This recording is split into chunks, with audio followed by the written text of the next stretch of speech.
Dia. Bom dia. Normalmente as visitas são sentadas, né? Hoje a visita está aqui na frente. É um prazer muito grande estar aqui com vocês. Primeiro eu gostaria de agradecer ao Isaac pela música tão apropriada, né? Tão linda, que palavras que realmente calam fundo ao coração. Eu gostaria, antes de mais nada, de fazer uma oração com vocês, se vocês me permitirem, e se puderem inclinar a fronte, fechar os olhos. Fechar os olhinhos para a gente não ficar distraído, né, as crianças.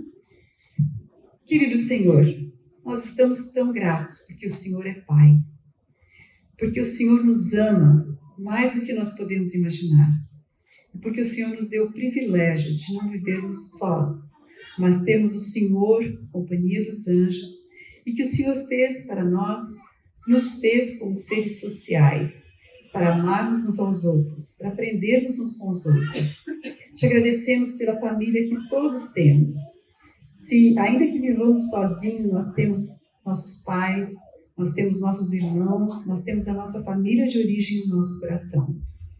E muitos de nós temos o privilégio de termos companheiros com quem caminhar pela vida e também de termos crianças para educar para o seu reino. Nós pedimos agora o seu Santo Espírito, que seja o Senhor que fale, que a sua mensagem venha nos tocar, que o Senhor possa abrir nosso coração, que o Senhor possa abrir a minha mente, para que eu não fale de mim mesma, mas do Senhor. Em nome de Jesus. Amém. Deixa eu ter uma ideia de quem que é visita, que não é visita que nem eu, aqui nessa igreja hoje. Tem alguma visita? Alguém que não vem regularmente? Sejam muito bem-vindos. Que bom tê-los aqui. Eu estou vindo de longe.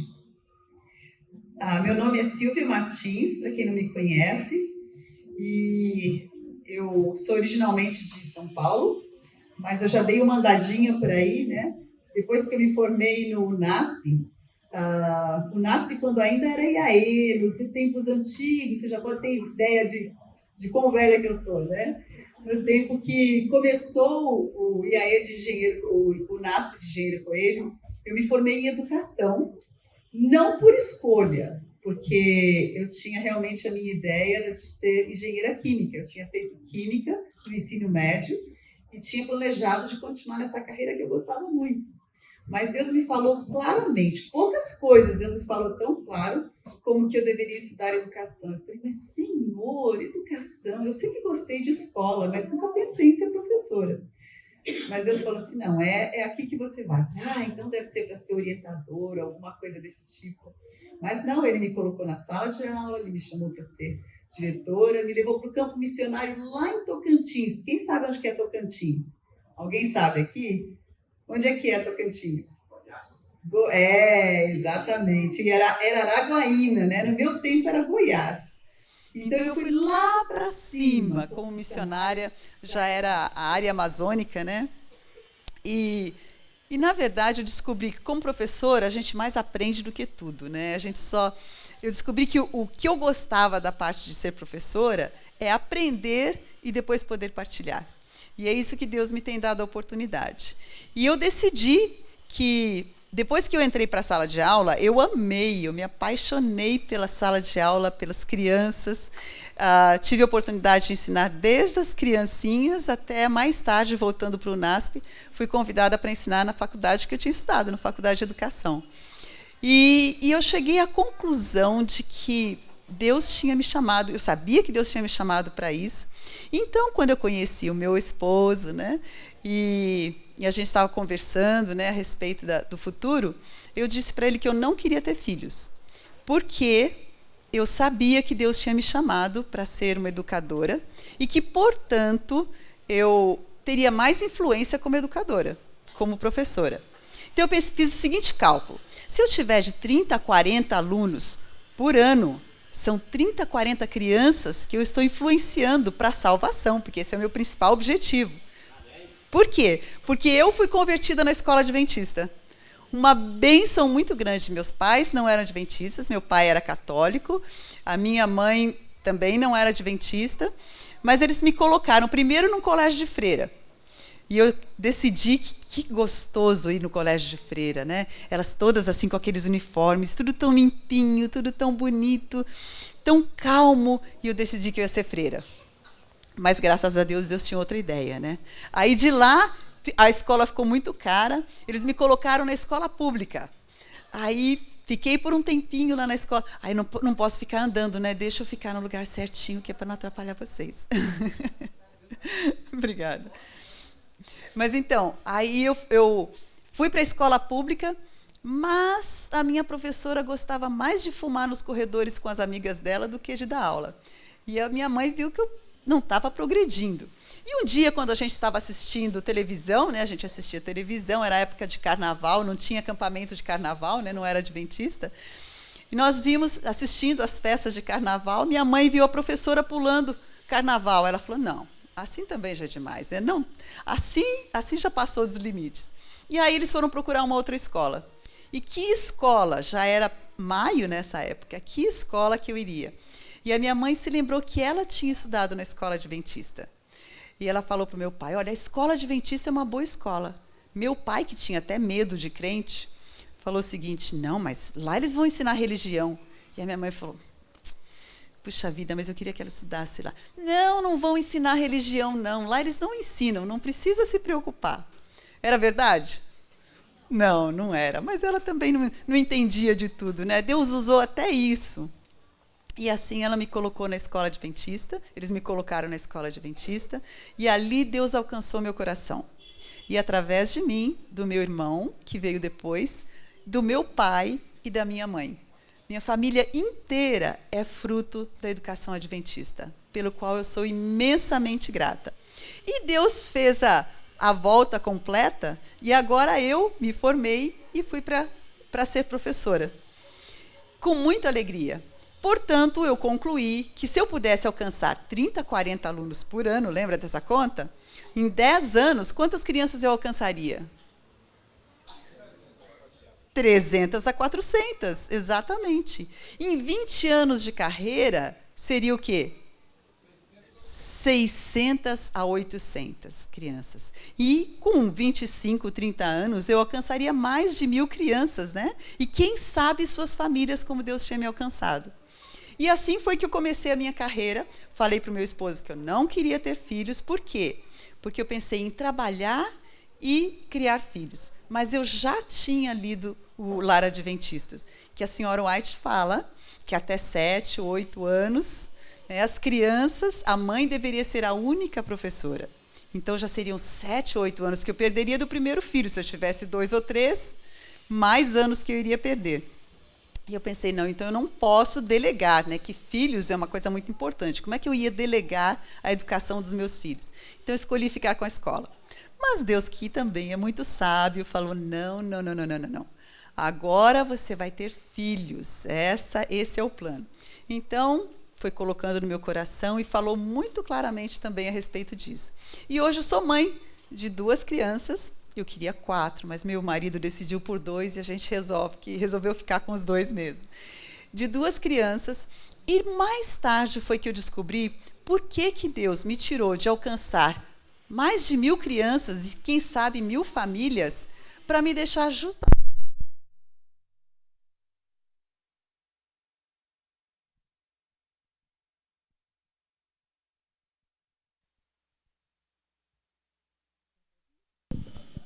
Quase. Alô? Agora deu. Então, por que 2 em vez de 1.000? Vocês têm ideia de por quê? Eu vou ler para vocês uma citação que me impressionou muito e me esclareceu por que Deus tinha me orientado nessa decisão aqui. Diz o seguinte, no Lar Adventista, na página 32. Uma família bem ordenada, bem dirigida, fala mais em favor do cristianismo do que todos os sermões que se possam pregar. Fala mais do que o quê? Do que todos os sermões que se possa pregar. Ou seja, uma família bem ordenada, bem disciplinada, fala mais a favor do cristianismo do que todos os sermões. Nossa, mas todas as minhas aulas de Bíblia não teriam o mesmo efeito do que os meus filhos, uma família bem ordenada. Mas continua ainda. Uma família, sim, dá prova de que os pais foram bem-sucedidos no seguir as instruções de Deus e de que seus filhos os servirão na igreja.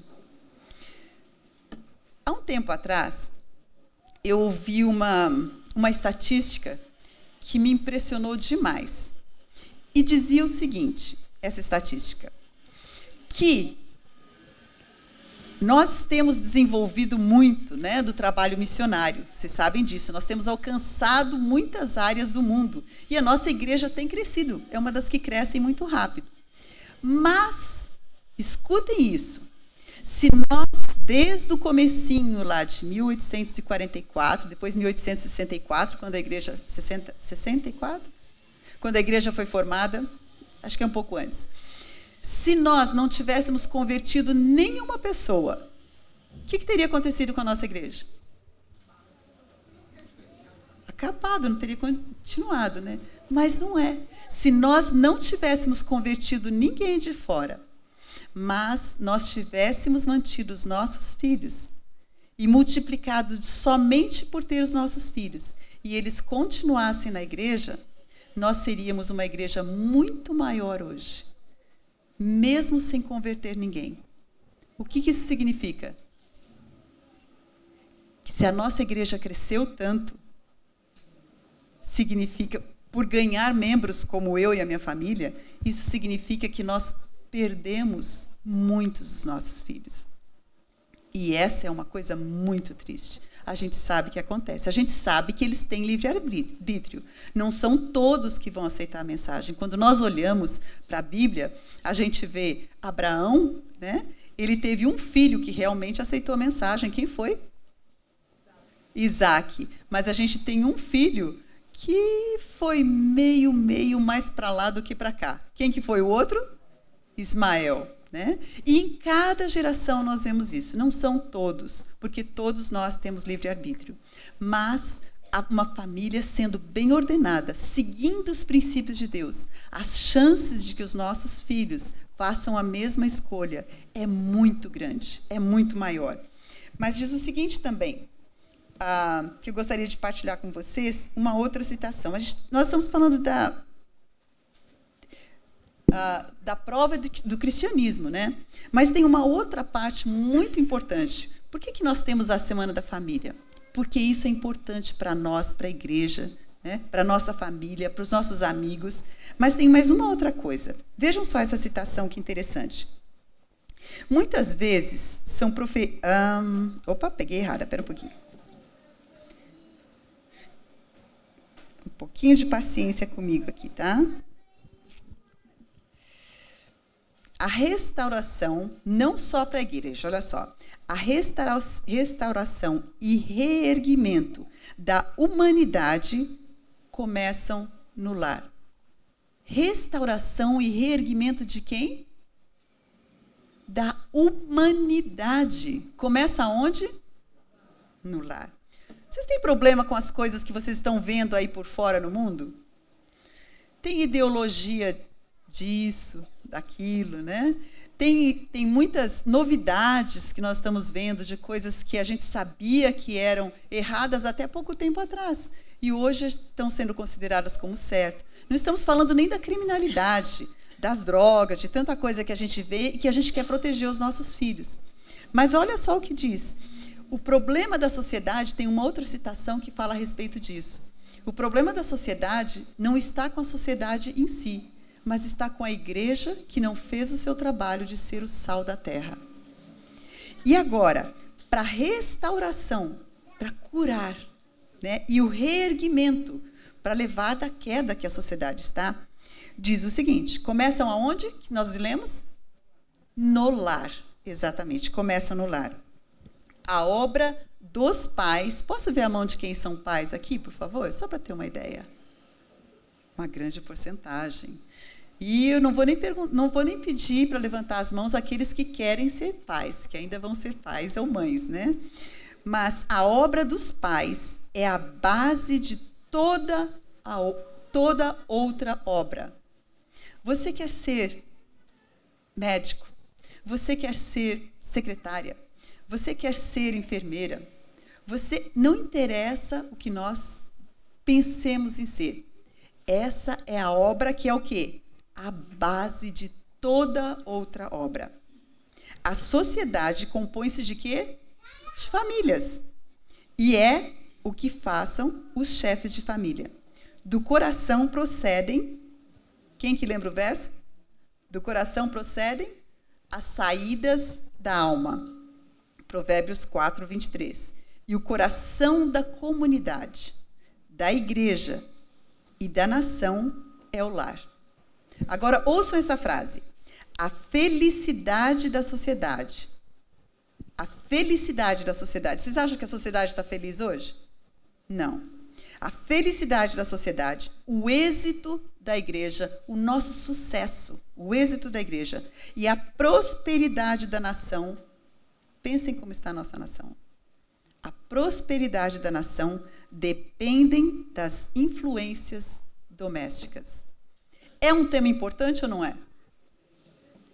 É, com certeza. Muito mais do que nós pensamos, muito mais do que nós imaginamos.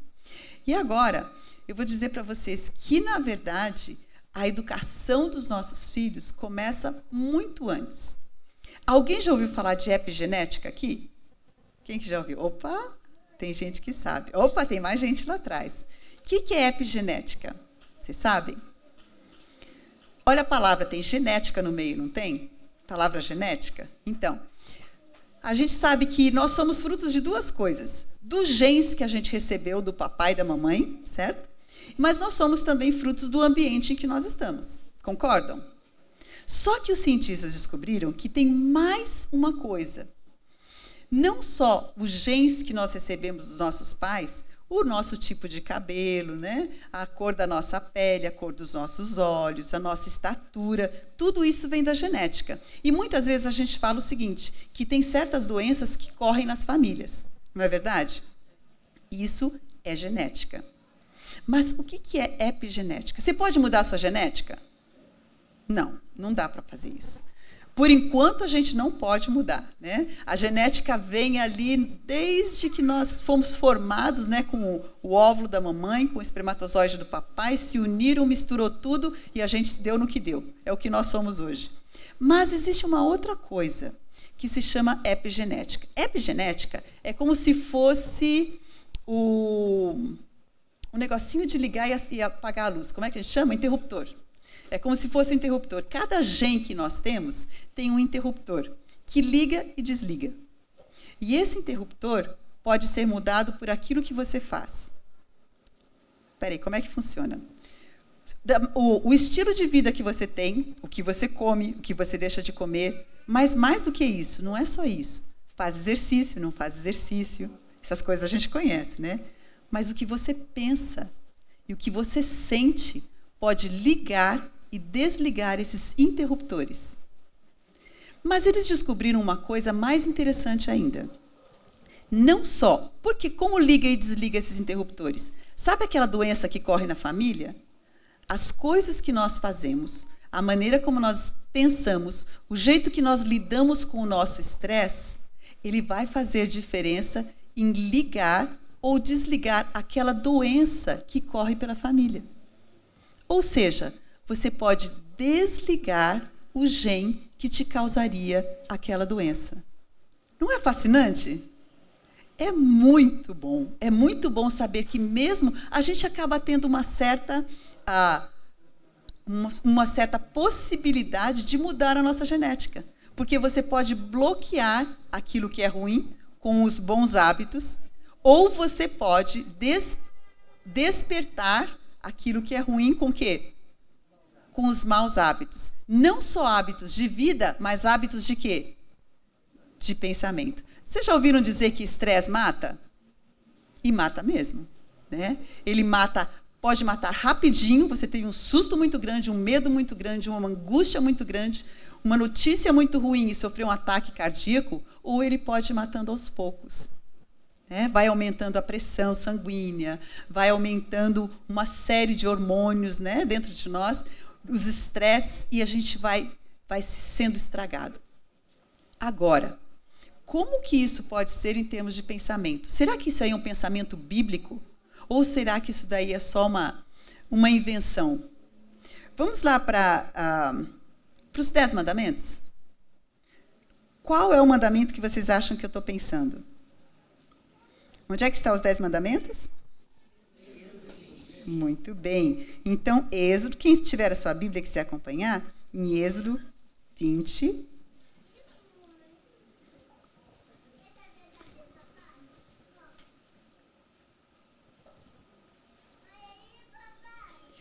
E vamos no verso 5. Vamos ver o que diz ali. Verso 4.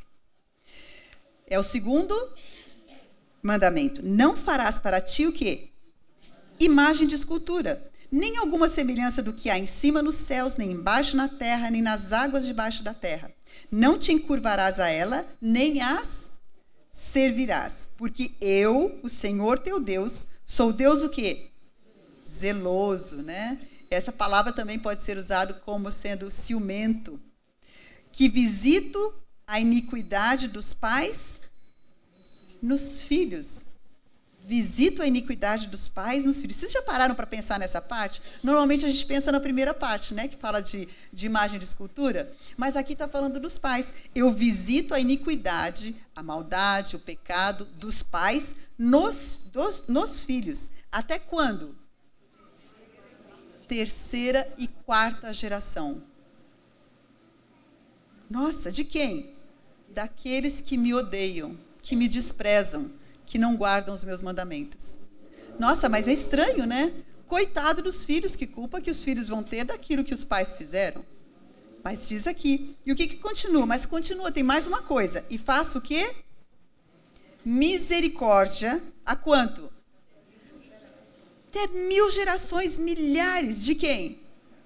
Dos que me amam e aos que guardam os meus mandamentos. Ah, mas aí, será que Deus está sendo injusto? Então, peraí, vamos dizer assim, você fez uma coisa, sou pobrezinho do seu filho que vai sofrer?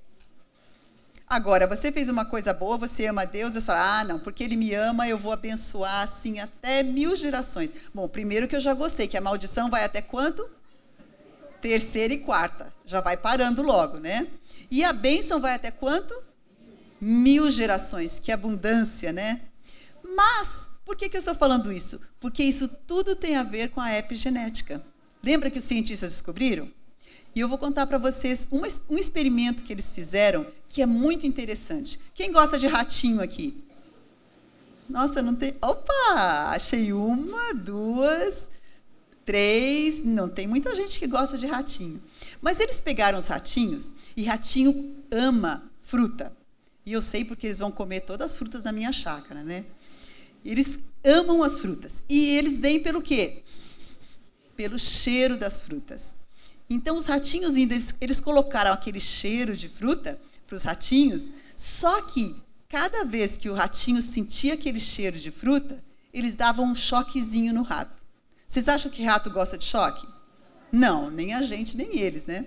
Eles davam um choque no rato. E o rato aprendeu a sentir aquele cheiro de frutas e a pensar no quê? No choque. Será que ele gostava do cheiro de frutas? Ele passou a evitar o cheiro de fruta como se fosse gato. Ele corria do cheiro de frutas. Mas tudo bem. O que eles fizeram daí? Eles pegaram os filhotes desse ratinho e separaram dele assim que ele nasceu, para não aprender nada com o papai e a mamãe, queriam saber da genética. E sabe o que aconteceu com esse ratinho? Quando eles soltaram o cheiro de fruta perto desse ratinho, o que vocês acham que aconteceu? Ele correu como se fosse um gato. Ele não tinha aprendido com o pai. Naturalmente eles gostam, mas de alguma forma o medo do pai pelo cheiro de frutas passou para quem? Para o filho. Como pode ser isso? Aí o que eles fizeram? O filho daquele ratinho, do filhotinho, quando nasceu, eles fizeram a mesma coisa. Separaram e quando ele cheirou fruta, adivinha o que aconteceu com esse ratinho? O que vocês acham? Correu. Correu como se fosse gato. Até a terceira e quarta geração, isso acontecia. Depois disso, o efeito desaparecia. Não é incrível? Até o número de gerações é exatamente o mesmo. Mas eles descobriram que isso não acontece só com crianças. Acontece com adultos também. E uma forma que eles descobriram isso foi que, durante a Segunda Guerra Mundial, eles pegaram... Não. Antes da Segunda Guerra Mundial, tinha lugares que tinham fome em alguns períodos alguns anos. Não todos os anos, mas em alguns anos tinha fome. E eles descobriram que, no período que tinha fome, os netos daquelas crianças que passaram fome quando eram pequenas viviam, em média, 30 anos a mais do que os netos de crianças que tinham abundância. Nós não vamos fazer os nossos filhos passar fome por causa disso, né? Mas havia uma relação direta. De alguma forma, os genes daquelas crianças que passaram fome se transformaram, a epigenética, né, por causa do ambiente. E o que aconteceu? Os filhos foram influenciados e os netos deles foram influenciados. E por que nós estamos falando isso? Porque nós, como pais, vamos ter influência nos nossos filhos, não só por aquilo que eles estão vendo que nós fazemos, mas por aquilo que nós somos e nós desenvolvemos. E nos é dito claramente pela inspiração o seguinte, que as nossas atitudes vão influenciar os nossos filhos antes de que eles nasçam. Vocês acham que é possível uma coisa dessas? Normalmente, quando a gente vai ter filhos, né, quando a gente tem os filhos, a gente pensa assim, nossa, agora preciso acertar a minha vida. Eu conheço muita gente que depois, quando foi ter filhos, voltou para a igreja. Tinha saído da igreja, mas falou assim, não, agora que eu tenho meus filhos, eu quero encaminhá-los bem, eu quero colocá-los no caminho do Senhor. Mas eles não sabiam que, na verdade, a influência que nós temos nos nossos filhos começa ainda muito mais cedo. E por isso que Deus já pede que nós demos o nosso coração a Ele. E porque as bênçãos e obedeçamos a Ele, porque as bênçãos vão passar de geração em geração. Então, vocês que são solteiros e solteiras, eu vou dar uma sugestão. Prestem atenção, porque a gente pensa, eu não tenho filho ainda, né? Mas o que vocês estão pensando, o que vocês estão fazendo, o que vocês estão vendo, né? Nós somos transformados pela contemplação. E o que vocês estão sentindo pode ser passado para os seus filhos. Será que é verdade isso? Bom, a gente viu isso pela ciência, né? Agora, eu quero mostrar para vocês pela inspiração também. Vamos ver aqui.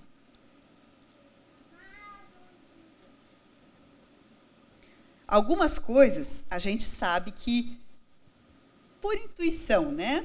Por exemplo, o que a mãe come faz diferença para as crianças? Faz. Se a mãe fuma, faz diferença no desenvolvimento das crianças? Faz desenvolvimento até no desenvolvimento cerebral deles. Olha só, que as crianças de pais que fumam têm a tendência de ser prematuras, ou seja, nascer antes de completar o desenvolvimento. E de ter um peso muito menor também. Mas, de fumar a gente entende, né? Mas a alimentação também faz muita diferença. Não só isso, nos é dito que o estado de espírito da mãe, se ela está alegre, se ela está animada, ou se ela está triste, se ela está deprimida, vai ter influência no desenvolvimento dos seus filhos. Então, durante a gravidez, as mães devem se lembrar disso. Não só as mães, mas é dito aos pais também, que quando sua esposa estiver grávida, procure fazê-la feliz, tanto quanto possível. Diminuir a quantidade de trabalho dela, para que ela possa produzir, se alimentando bem, um sangue bom e que vá nutrir essas crianças. Mas olha só o que mais que diz aqui.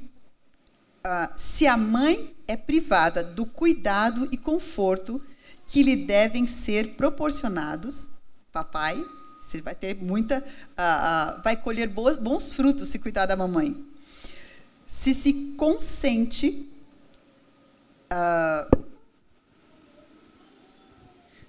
se consente exaurir as forças em trabalho excessivo ou por ansiedade e tristeza, ou seja, o sentimento dela. Seus filhos são privados da força vital, de elasticidade mental e da jovialidade que poderiam herdar. Vocês já pensaram nisso? Quanta influência que tem elasticidade mental. O que é isso? É a capacidade mental, é a energia mental. Eles podem ser privados disso e da força vital. Vocês já ouviram falar da força vital no Espírito de Profecia? Já ouviram essa expressão antes? O que é força vital?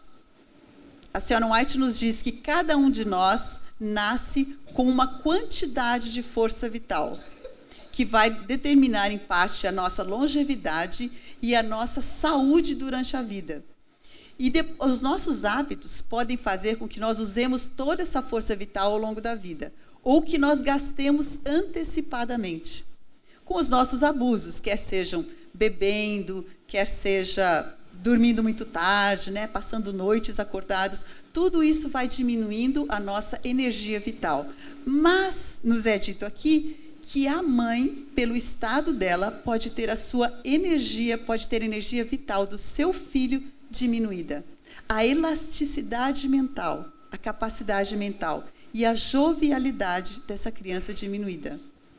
É importante ou não é?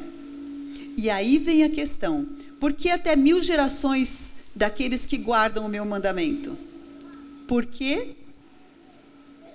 Porque se nós ouvimos os conselhos de Deus e guardamos, nós vamos seguir as leis que Deus colocou no nosso ser. E nós vamos ser abençoados e os nossos filhos vão ser abençoados.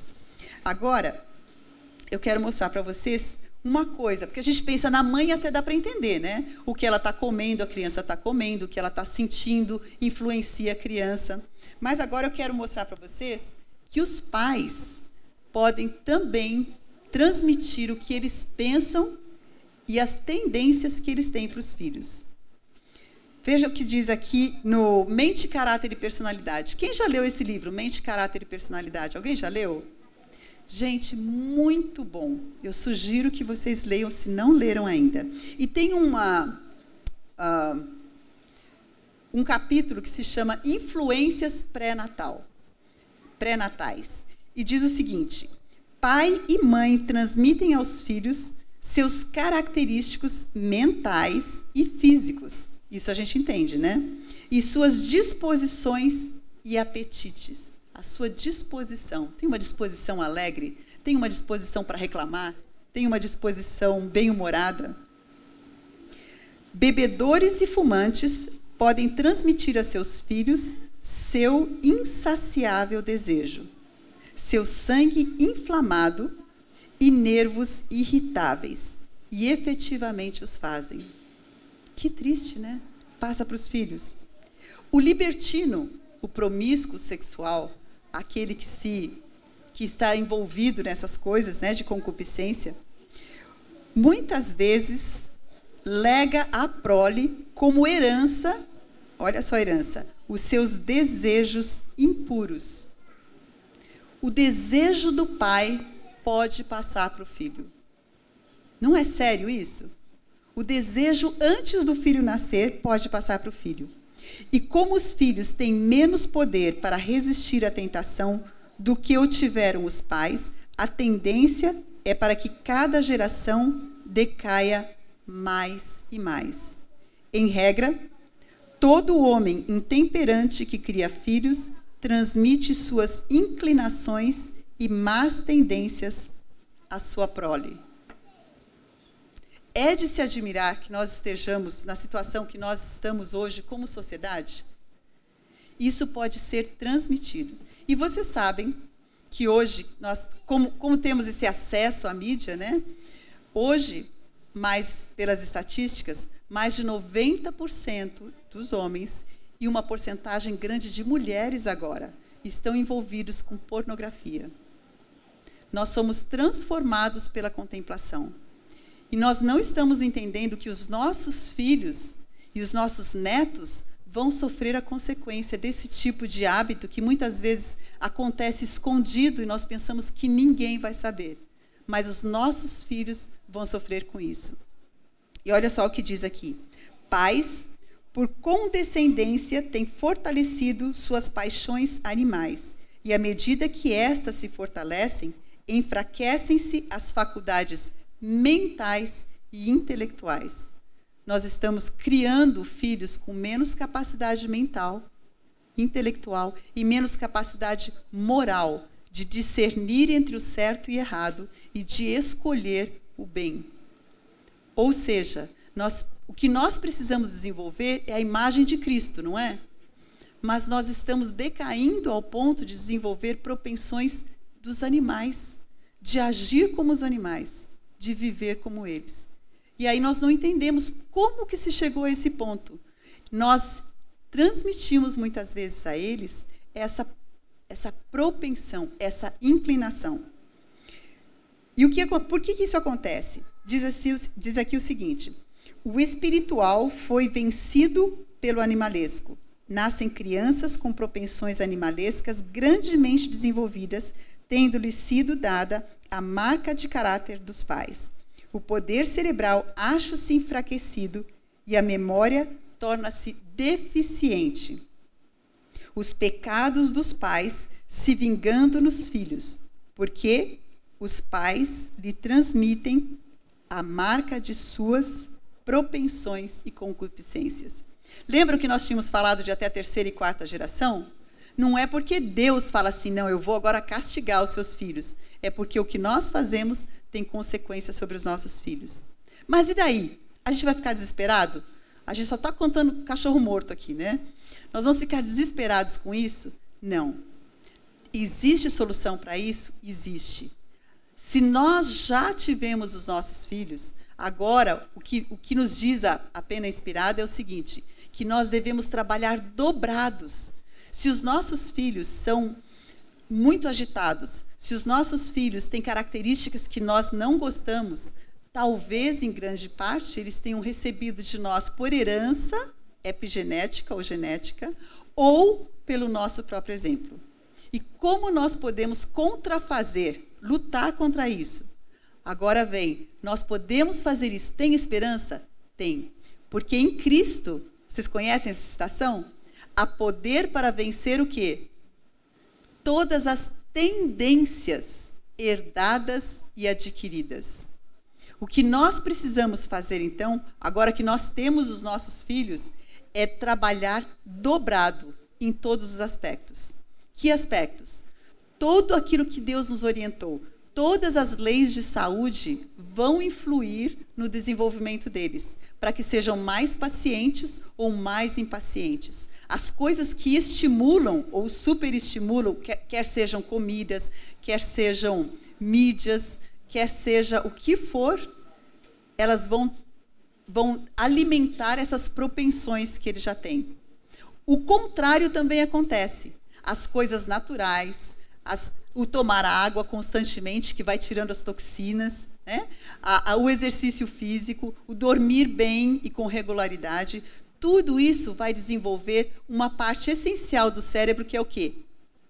O lóbulo frontal. Quem já ouviu falar do lóbulo frontal?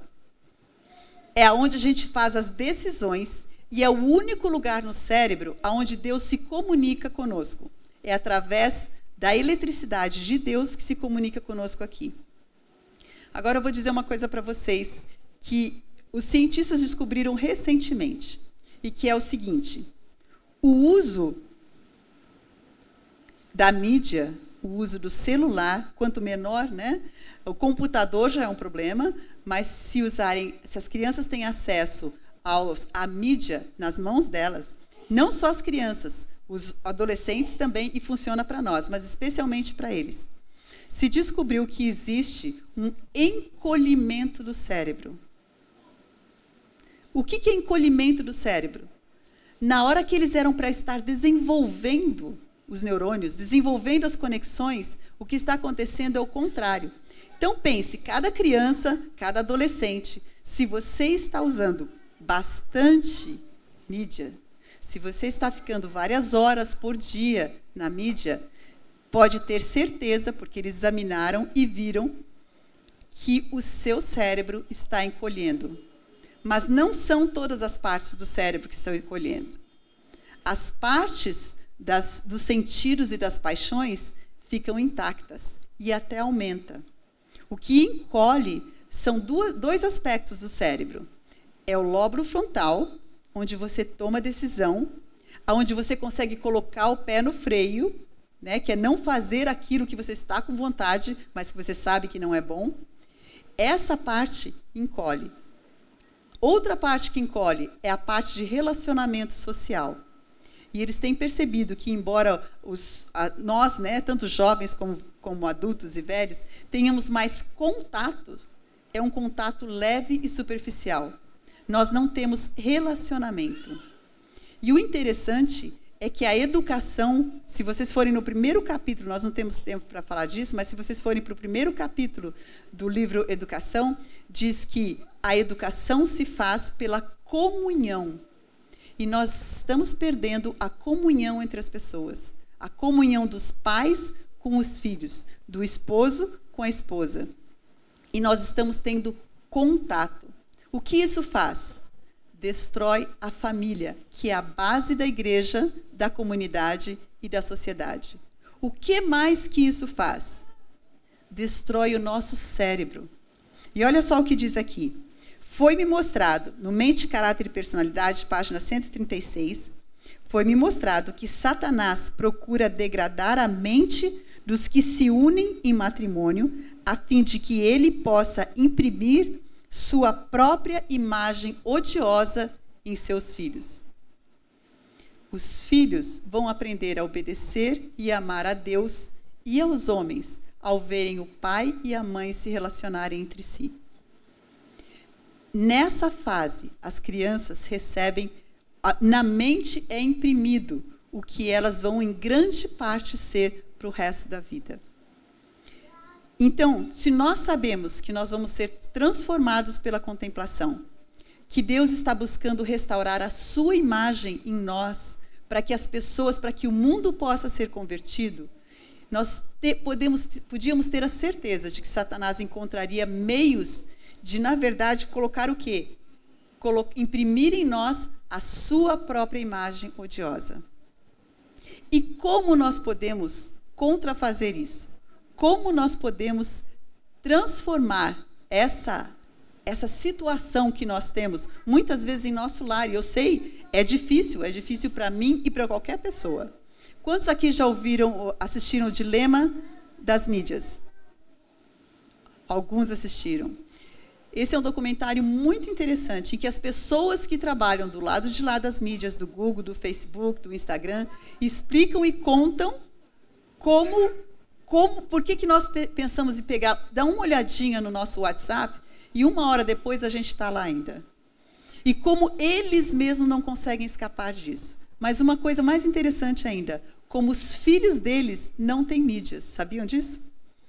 Os filhos das pessoas que trabalham no Vale do Silício, eles não têm mídias e eles vão para escolas em que não é permitido o uso de mídia. Será que eles sabem de alguma coisa que nós não sabemos? Com certeza eles sabem, né? Como que nós podemos, nessa circunstância que nós vivemos e nesse mundo que nós vivemos, que nós ainda precisamos usar essas coisas e que nós ainda estamos à mercê, né, vivendo na cidade, com todas essas dificuldades, como nós podemos fazer para que os nossos filhos venham a ser diferentes? Existe uma forma, existem mais de uma forma, existe uma solução para esses problemas. Mas nós precisamos estar dispostos a conhecer a palavra de Deus para que nós sejamos abençoados e os nossos filhos até mil gerações. E eu vou contar para vocês uma história e com isso eu vou finalizar, tá bom? Algum tempo atrás, um rapaz, lá nos Estados Unidos, ouviu o sermão de um professor da Andrews, a nossa universidade nos Estados Unidos, uma das nossas, né? E ele ouviu esse professor lendo uma citação inspirada de que a palavra de Deus é o livro que foi criado, que foi designed como nenhum outro, para desenvolver a nossa capacidade, as nossas capacidades mentais. E ele falou, isso quer dizer que eu posso ter mais? Por que ele dizia isso? Porque ele era um aluno que tinha muita dificuldade na escola. Ele passava raspando. Sabe quando passa raspando? Estudava muito, mais do que os seus colegas, mas as suas notas eram sempre piores. E ele mal conseguia passar de ano só com muito esforço. E ele foi, quando ele foi para Andrews para estudar lá, que ele queria ser pastor, ele foi procurar esse professor e falou, professor, é verdade aquilo que o senhor leu? Claro, se Deus falou, é verdade. Ele falou, porque eu quero fazer teologia, mas eu sei que eu não vou conseguir, porque eu tenho muita dificuldade. E o professor fez o seguinte, ele fez um teste de QI. Quem sabe o que é QI aqui? É inteligência, a medida de quociente de inteligência, né? E inteligência não é aquilo que a gente sabe, mas é a nossa capacidade de aprender. Por isso, o QI, acredita-se que não muda durante toda a nossa vida. Se fizer um teste quando você é menor, uma criança, um teste de adolescência e um teste quando você está bem mais velho, vai ser o mesmo QI, porque é a sua capacidade. Você vai coletando mais informações, você pode ficar mais sábio, mas o seu QI é o mesmo. E ele mediu, e a média do QI, o normal, é 100. Mas esse moço mediu com 10 pontos a menos. Ele tinha 90 de QI. E era realmente um QI difícil para conseguir aguentar uma faculdade. E o professor falou assim, nós vamos começar com o programa. Se você estiver disposto, nós vamos começar com o programa. E o programa foi o seguinte, você vai estudar todos os dias a sua Bíblia temas diferentes. Você pode estudar sobre fé, sobre amor, sobre salvação, mas cada semana você vai estudar um tema. E você vai memorizar versos da Bíblia. Lembra aquela história de memorizar os versos áureos? Exatamente o que ele deu para esse moço. 90 de QI e memorizar os versos. E semanalmente ele vinha, conversava com o professor e ele estava seguindo à risca. Até que o professor falou o seguinte, você não precisa fazer mais. Volte daqui, você continue fazendo o que você está fazendo, não precisa vir mais aqui. Só daqui a 6 meses. 6 meses depois ele foi para lá, o professor fez um teste, perguntou para ele como ele estava indo na escola. E ele falou, melhor do que nunca, mesmo gastando mais tempo com a Bíblia. Aí o professor falou para ele, vamos fazer um teste de QI. E eles fizeram um teste de QI. Quanto vocês acham que ele tinha agora? Vocês acham que aumentou? Era 90. O mesmo, né? 120. Muito acima do normal.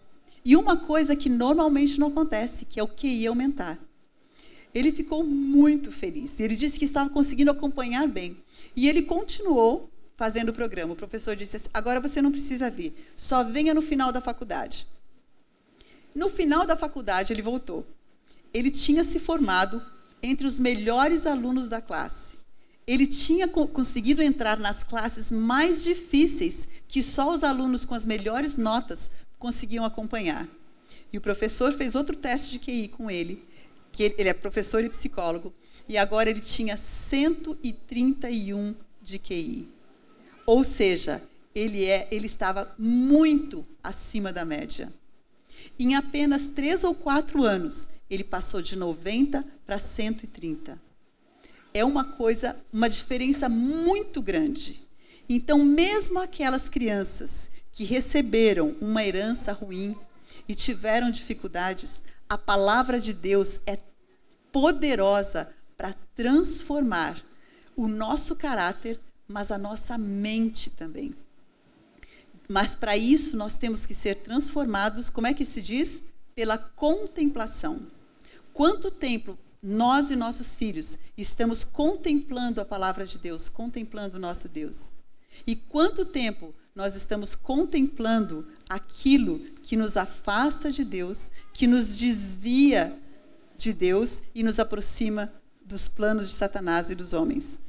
Hoje à tarde nós vamos falar a respeito um pouco mais, em mais detalhes, sobre a criação de filhos, tanto filhos menores como filhos maiores, né? E do relacionamento de casal, como nós podemos melhorar o nosso relacionamento, se somos casados, para que os nossos filhos possam ter lares felizes também. E para que nós mesmos possamos melhorar, mesmo um casamento que está em dificuldades, melhorar. Porque existem, além da palavra de Deus, estudos hoje que descobriram a diferença entre os casamentos bem-sucedidos e os mal-sucedidos.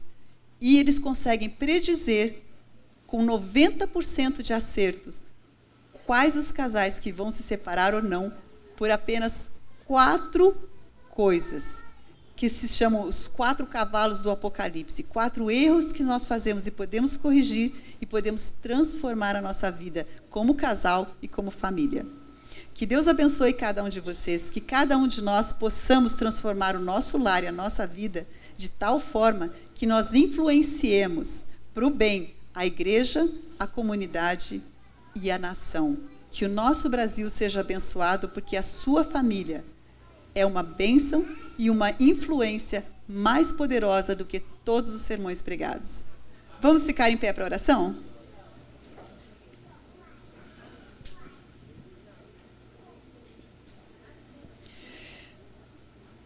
Querido Senhor, nós ficamos muito impressionados quando nós vemos a ciência corroborando, concordando com aquilo que o Senhor já nos disse há tanto tempo atrás.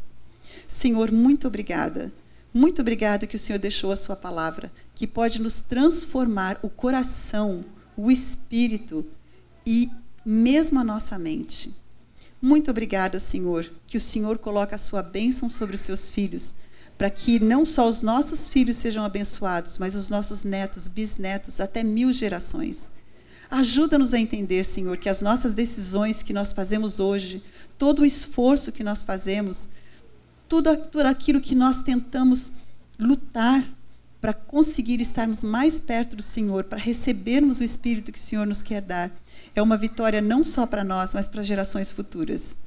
Pai, ajuda-nos que nós possamos não só ser uma bênção para gerações futuras, mas para a nossa nação hoje, para a nossa comunidade hoje, e que a nossa igreja possa ser bem-sucedida, porque no nosso lar, a cada dia nós te buscamos com os nossos filhos, pela manhã e à tarde, porque nós exemplificamos a bondade nas palavras, nos atos e o serviço de amor. Por favor, Senhor, dá-nos o teu Espírito para que nós possamos ter refletidos em nós e nossos filhos o seu caráter e não do inimigo. Nós pedimos essas graças em nome de Jesus. Amém.